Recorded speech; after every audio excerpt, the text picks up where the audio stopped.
Hello, আসসালামু আলাইকুম। চলে আসলাম আমি আরও একটি নতুন ব্লগ নিয়ে। তো গতকাল আমার হাজব্যান্ডের লাইফে একটি স্পেশাল দিন ছিল। তো আমি দিনটাকে সেলিব্রেট করতে চাচ্ছিলাম, প্লাস আমার একটি ভালো নিয়ত ছিল যে আমি উমরা যাওয়ার আগে আমার যারা কাছের মানুষ আছেন তাদেরকে আমি ভালো মন্দ কিছু খাইয়ে যাব নিজের হাতে রান্না করে। প্লাস যারা একটু দূরের তাদেরকেও খাবার পাঠাবো। তো এর মাঝে আমাদের জীবনে একটি খুবই অপ্রত্যাশিত ঘটনা ঘটে গিয়েছে। তো ঘটনাটা আপনাদের সাথেও শেয়ার করতে চাই। আমার বাসার কেয়ারটেকার একদম ইয়াং সুস্থ একজন মানুষ all of a sudden brain haemorrhage হয়ে এখন মৃত্যুশয্যায় পড়ে আছেন। তো একজন সুস্থ মানুষ একদম চোখের সামনে কিভাবে মৃত্যুর দুয়ারে পৌঁছে গেল সেটা আমরা কেউই আসলে মানতে পারছিলাম না, বিশ্বাসও হচ্ছিল না। তো যে কারণে মনটা খুবই খারাপ ছিল। আসলে জীবন এত আনপ্রেডিক্টেবল, আমরা প্রতিদিন প্রতি মোমেন্টে আসলে আমরা ভুলে যাই যে এই জীবনটা প্রতিদিন আমাদের একটা একটা দিন চলে যাচ্ছে। তো এই জন্যই আল্লাহ পাক কুরআনে আসলে আমাদেরকে ভালো কাজে প্রতিযোগিতা করতে বলেছেন।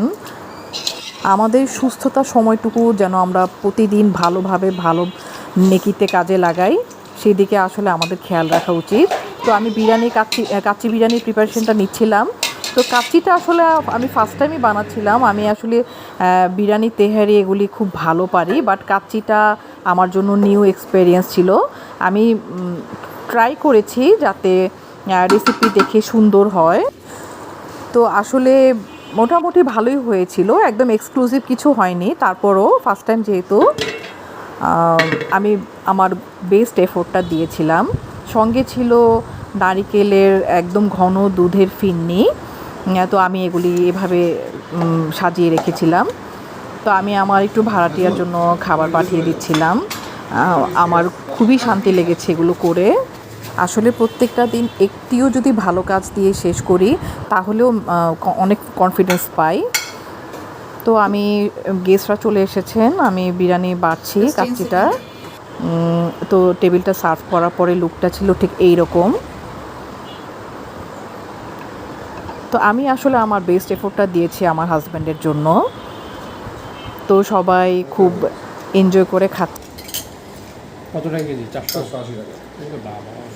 আমার বাসায় দুটো প্যাকেট তো আমার ছোটো বোন আমার জন্য এই কাপ সেটটা গিফট নিয়ে এসেছে আড়ং থেকে। খুবই সুন্দর ছিল। থ্যাংক ইউ দোলা। তো আজকের জন্য এতটুকু। আল্লাহ হাফেজ।